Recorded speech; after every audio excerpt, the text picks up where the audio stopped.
Pasti. Ya. Siapa yang pengen masuk surga? Angkat tangan. Nah, dah turunkan. Sekarang saya katakan lagi ya Bu ya. Nah, surga itu pintu. Assalamualaikum warahmatullahi wabarakatuh. Alhamdulillahirabbil alamin. Allahumma sholli ala sayyidina Muhammad wa ala ali sayyidina Muhammad. Kembali lagi di channel Khonispedia. Semoga kita semua dalam keadaan sehat walafiat. Semoga rezeki kita dilapangkan dan segala urusan dimudahkan. Amin. Sebelum lanjut pada pembahasannya, mari kita bersama-sama dukung channel Khonispedia ini dengan cara tekan tombol like, komen, share, dan subscribe-nya agar channel ini dapat berkembang dan dapat terus menjadi penyambung tausiah Islami.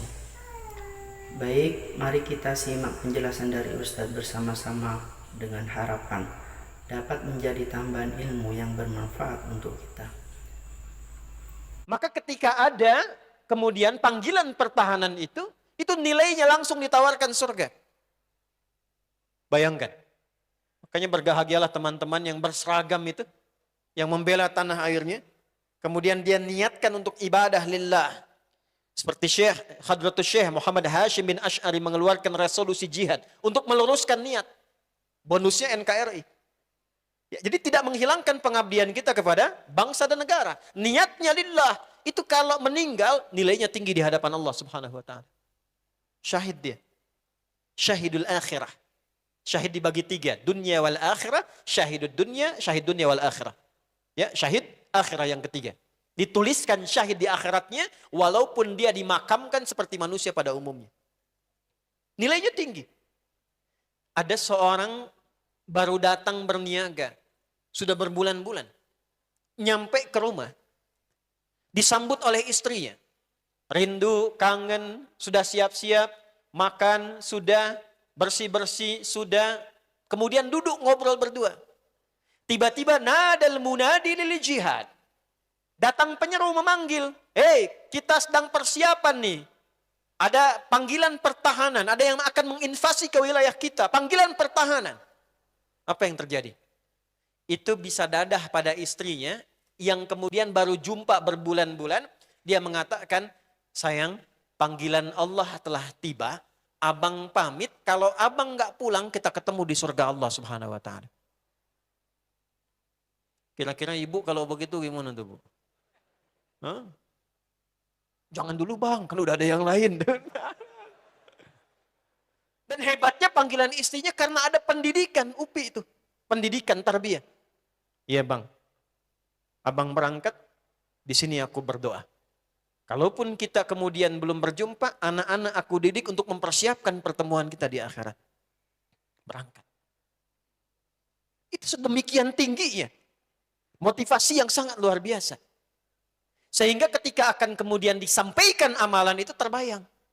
Siap pulang. Dalam wajah mereka tuh gak ada rasa takut. Karena pulang itu pasti. Pasti. Ya. Siapa yang pengen masuk surga? Angkat tangan. Nah, dah turunkan. Sekarang saya katakan lagi ya Bu ya. Nah, surga itu pintunya kematian.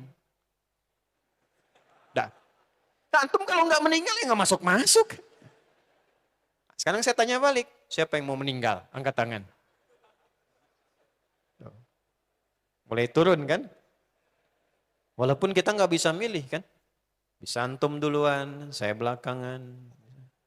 Atau ditukar, saya belakangan, antum duluan. Sangat mungkin terjadi. Nah sekarang kalau sudah ada kesadaran setidaknya mau kemana, dan kita sadar satu saat akan ditinggalkan, maka yang pertama bagaimana menghapus yang ini dulu nih, yang salah.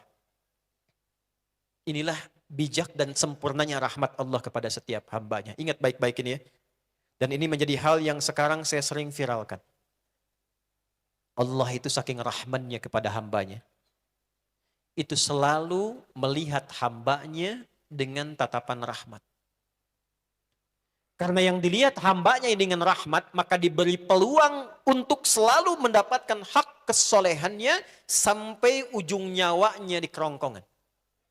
Ingat itu. Jadi dari sini Allah selalu memberi kesempatan pada setiap hamba untuk berubah jadi baik. Sampai nyawa di kerongkongan.